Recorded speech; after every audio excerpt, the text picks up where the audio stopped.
Hello, everyone, and welcome to AXS TV presents A Conversation with Jon Bon Jovi. I'm Allison Hagendorf, and we are all in for such a treat to sit down with an icon who turned an incredibly difficult year into an inspiration. Please help me and join me in a warm welcome for the one and only Jon Bon Jovi. Jon, what's going on? Thank you, my dear. That was incredible. Thank you, Allison. I'm sorry we can't be together for this interview. I know, me as well. I wish that you and I were sitting together drinking our Hampton water together. It's really that would have been goals. nice. Yeah. Exactly. Something to look forward to. Exactly. A massive, massive congrats on your 15th studio album, 2020. It is such an iconic and historic album for you personally and professionally. But I want to talk about the timeline on this because you had completed and turned in the album last March. And then, of course, the world as we all knew it changed forever for all of us. So what transpired for you after that? The world hit pause, and everything that we collectively knew had to be seriously looked at again. I can remember a year ago this week, coming back from the UK, starting to do a little bit of pre-promotion for the record. I was there with Prince Harry, and they were recording a version of Unbroken, which is one of the songs on the record, for the Invictus Games choir, and I'd done this thing with the military. And then I came back to basically walk into that brick wall that the rest of the world did. And I was concerned, having been in New York with 9/11, with Sandy, you know, and other events. I said, we better get out of town. And we came out to Jersey. And I remember, again, on the phone call, speaking with my agent and managers and saying, stop the record, who cares? And by the way, I want to cancel the tour, not postpone. I'm the guy that wants to cancel. I want everybody to get their money back in full, and I know that there's going to be rent to pay and credit cards that are coming due. And that's how March went, you know? And then from there, it was just like the world went into a twister. But that's one of the wonderful things about you. You're always thinking of others, and you are as passionate and immersed in your philanthropy work as you are your music. And it was actually you being at your soul kitchen, literally doing dishes, that inspired the key song, Do What You Can, which is one of my favorite songs, such an anthem. Please tell us about that story. I love this one. Well, as I'd said, you know, just a moment ago, I had to rethink the record. And putting the halt on it gave me the chance to, A, look at what I had, and B, continue the writing process. So although that wasn't my number one concern, we were down at one of our Soul Kitchen restaurants, and you have to remember that the model of a Soul Kitchen restaurant is based on volunteerism. And if you can, you come and you volunteer for your meal, i.e. you wash dishes, bus a table, work in the gardens. There are opportunities for you to participate in the model. But because of the shutdown and because of the uncertainty of it all, no one was allowed in the restaurant, but we needed to know how to get that message out to the in-need population. And so Dorothea had snapped a picture of me, unbeknownst to me, of me washing dishes. And she then showed me the next day and asked for the caption. I think what she was asking for was the time of the day and the day of the week. But the songwriter said, if you can't do what you do what you can. And I went, hey, that's a song title. And I came in this room, and I grabbed my guitar, and I started to tell myself a story. And I wrote it all down. Because, you know, that specific photograph is, in fact, me. You know, if I can't sing, I'm going to help my community. I'm going to be here for my neighbor. And that was the case. And I was there 5 days a week for 3 months straight. It's amazing. You have said that an artist's greatest gift is to be able to use your own voice to speak to these issues that move us. So when you are moved like this and overcome with emotion, how do you channel this energy and this emotion into songwriting? You know, is it sometimes you're so overwhelmed you don't know where to begin, or does it just pour out of you? I'd like to think that, you know, it pours out. In those moments, it certainly did. But One thing I've learned about songwriting is even on the difficult days where you sit down and you're strumming away and maybe find a chord progression you like, but you haven't got anything to say, here's my greatest trick, people, and I'm going to share it with you. Write down, I don't know what to say. That will be the first line of your song. So no matter what you're thinking, feeling, doing in that moment, write that down. That's the launch pin or the diving board for songwriting. You know, once upon a time, 25 years ago or more, I was in a Four Seasons hotel in Los Angeles, California. And I looked out the back window and there was a stand-up piano in a courtyard for a wedding, and I asked them to bring it up to me. And they did. Then I went out and I got in far too much trouble and had too much fun. And the next morning, I got up and I was guilty that I didn't sit down at the damn piano and try to write a song. And I looked at it with my bag on my shoulder and I said, I owe it something. I put the bag down, and the first line out of my mouth was, sitting here wasted and wounded at this old piano, trying hard to capture the moment, but this morning I don't know, because a bottle of vodka is still lodged in my head. And it goes on and on, became Bed of Roses. So if you sit down and you say what's on your mind, magic can happen. Thank you so much. Do not go anywhere. We have more for you when we return.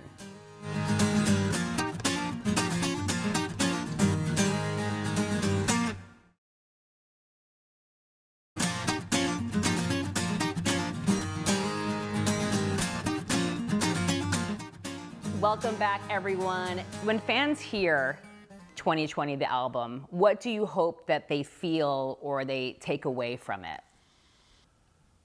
You know, I don't know. It's so strange because with the exception of this show that folks are about to see, I have no idea what their response has been to the record. You know, from what I hear secondhand, the fan base love the album, and I'm pleased. But yeah. I never had a chance to sing one of these songs for anybody. And so I don't know that reaction. And I've been sitting on some of these songs.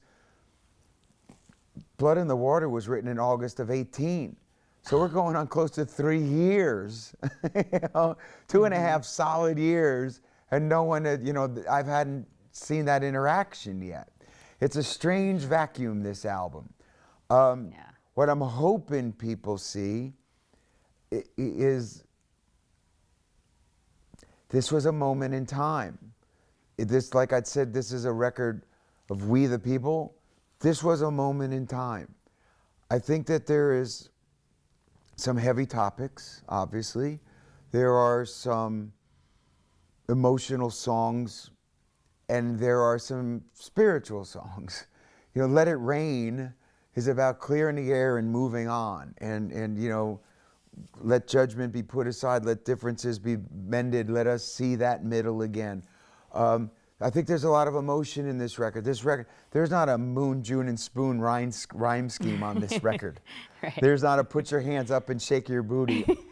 There's no songs like that on this record. This is a very lyrically dominant record.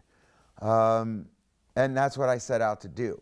You know, and so I think there's optimism, as there's usually been in our records, but I think it's a big record, it's a deep record, it's a thoughtful record, it's, you know, it's a record that I hope people will reminisce about in a positive way.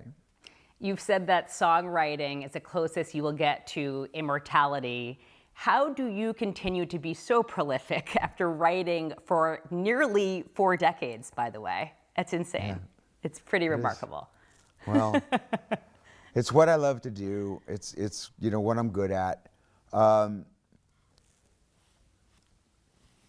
I have said that quote many a time because, you know, if you have a song like we've been blessed with so many of them over the years, Living on a Prayer, Always Bed of Roses, It's My Life, Wanted Dead or Alive, I'll be long gone and those songs will be on the radio somewhere. And it's such a beautiful thing to have had happen to a silly kid from New Jersey that just liked being in a rock band. But with that said, you know, it took a lot of hard work, and it takes will, and it takes determination, and never saying die to continue to do it. But if you get it right, and you know, like so many of my heroes have, they'll live forever through song. I want to know that personally, you look great, you have to stay in physical shape to perform. Do you have a workout regimen? How do you stay in such great shape? Well, it's up and down, you know. I mean, yes, I try to.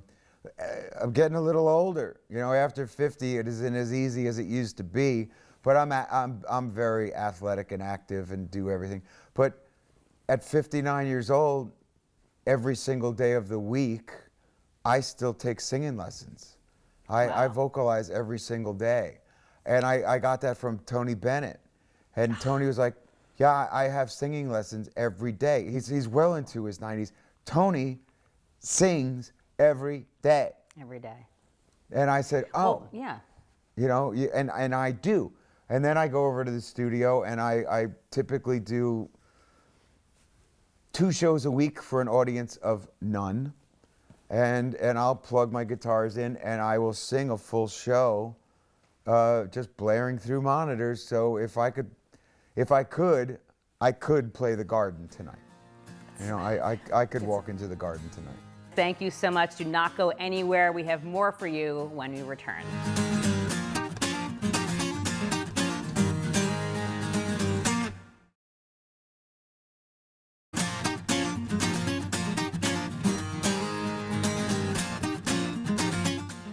Welcome back, everyone. This is the part of the show where you take control. You guys ask questions, and Jon's going to give you answers. So let's get started.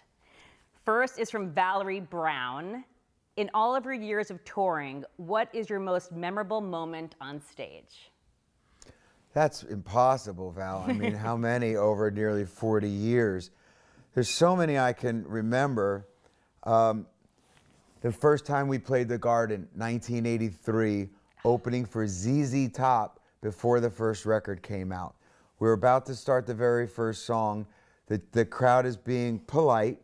Then there's silence. Richie was meant to start the first song, and his guitar was dead. And the chant started to grow. ZZ Top, ZZ Top. And the audience is starting to get restless. And he's panic-stricken. And I have to take off my guitar. I toss it to him. I go, it's all on you. Play the guitar. He plays mine, turns it up to 10. And we get through a 30-minute set in 17 minutes. So that's the first one that I think of for you. But that's one that's true. Well, that's rock and roll, so that's perfect. Ethan Snyder asks, who are the artists making music right now that you're listening to? Which performer of today do you see having the staying power that you have had? I like unique artists, and I think that there are plenty of them. You know, streaming did open up the world to one thing beautiful. We don't have to be siloed by terrestrial radio where playlists are so small, or the way MTV used to be programmed. So when I see somebody as popular but as unique as Harry Styles or Billie Eilish, then I go, amen, hallelujah, this is really great. You know, and so I think the world of those kinds of artists who aren't afraid, and they're not making cookie cutter music to appease pop radio. You are on top of it, and you have great taste. I'm not surprised. Stephen Troop wants to know, how do you decide from 334 songs what to play on your set list when you tour? Well, Steve, I think that let's pretend that on an average night there's 23 or 24 songs. Mm-hmm. 15 of them are going to have to be the hits, which leaves me 8 songs to play with. 4 are probably going to be new songs, which is going to make the artist happy. And then 2 of them get to be the crazy album track or a cover song that you just feel like getting your jukebox on. And that's pretty much what you're relegated to, simply because, you know, if I come to your town and I don't play Living on a Prayer or It's My Life or Bad Name Again, you're going to be disappointed. I don't want to disappoint you. No. And I remember when I was a kid seeing a couple of guys that I grew up listening to who ended up playing like reggae versions of their classic hits because they were tired of playing them. And, you know, I was like at a bingo hall watching them play. And so I was like, I get why you're doing it, but this is the first time I ever got to see you and I'm crushed. So, you know, they want to hear Prayer and It's My Life and Bad Name and Wanted the way they were written and recorded.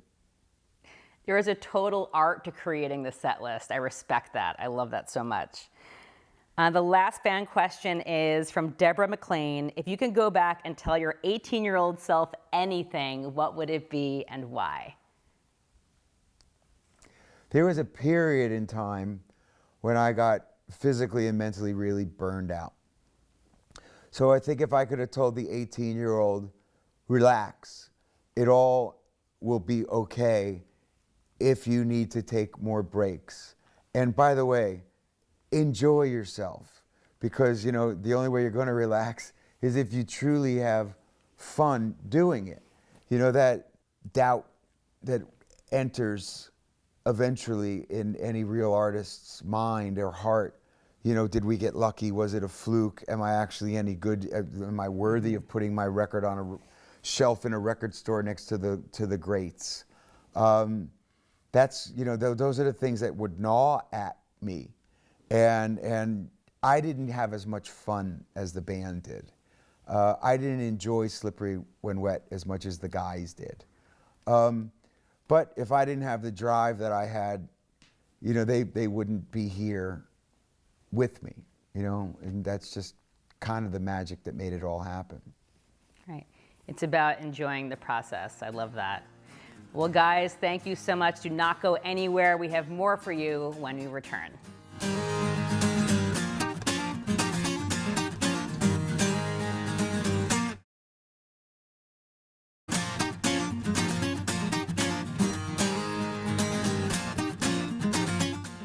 Welcome back, everyone. Who are some of your heroes? Is there an artist or an album that you go back and listen to or reference when you think of your own career or your legacy? Well, there's so many, to be honest, and for different reasons. Some were for their songwriting talent, some were for their singing or their playing ability, some were because they were great performers. So everybody was different, but that's sort of how you become your own artist, is you take this amalgam of pieces of things that came before you. And I do remember one great thing that even it was my mom who told me when I was a little kid. She says, don't look to your influences, look to your influences' influences. And that's where you'll find the magic. So there really was a prophetic thing to say to a 12 or 13-year-old kid.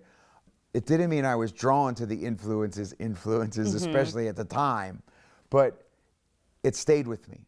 You know, it was a thought that has stayed with me throughout. Now, going back to, you know, try to find specifics for me, probably half the people that you have on your wall behind you for different reasons. You know, and then there was the New Jersey contingency, because that made those photographs that are on your wall that I would have had posters of on my bedroom wall. Yep. They made the impossible possible. You know, Southside Johnny produced some of my first demos. You know, Bruce Springsteen jumped on me on stage for the first time when I was still in high school, and he got up and shared the mic with me. You know, I was still in high school. What was that moment like? That's just magic. I mean, you know, do you remember that so clearly? Sure, it's the 70s though. Now, this is the late 70s, so you have to remember that this is way before the Born in the USA kind of stuff. He wasn't a high school kind of a superstar. Right. In the late 70s, you have to think it was Skynyrd and Aerosmith, and you know, and it was Alice Cooper and AC/DC. This was not that guy. But to me and to the little group that I was, you know, friendly with, those were those guys, and R&B music was my thing. So I went to high school the next day, and you know, it'd be like, well, what did you do last night? Well, I watched Dallas, you know, drank a six-pack. What did you do? Well, you know, we were playing, and you know, this guy Bruce Springsteen jumped up on stage. Oh yeah, Bruce Springsteen, that's cool. You know, and there's photographs of it, you know, which is hysterical. So great. Because I'm a kid. I'm like a senior in high school. So, So that made the impossible possible. And so all of those things were influences. Over this past year, you know, it sounds like you've been doing mostly either writing or giving, you know, two very admirable things. What other silver linings have come about during this past year for you? I think the greatest thing, honestly, is having gotten as close as I have to my kids, especially my daughter, who's the eldest, and so she was already the one that was furthest moved on. And the relationship I have, you know, with Steph first, and then the boys, it all got much deeper. I think that's probably the greatest gift that I personally got out of the whole crazy year. Jon, have you learned anything about yourself this past year? I've honestly had to do a lot of work on myself. I've read a lot. I've talked to people that, you know, are in that line of work. So I've taken a great investment in myself to try to figure out who I am, what I want to be when I grow up, and, you know, what my contributions will be as a result of that. So you don't just wake up and do that. It takes a bunch of people. It takes a village, as they say. Jon, thank you so much for your time, for your music, for this album, for continuing to give back and inspire. You just rock, and we are grateful for you. So I thank you, Allison, and thanks everybody out there. I hope you enjoy this. This was the one and only time that we did 2020 in its entirety to four walls and each other. But we get to share it with you all here on AXS.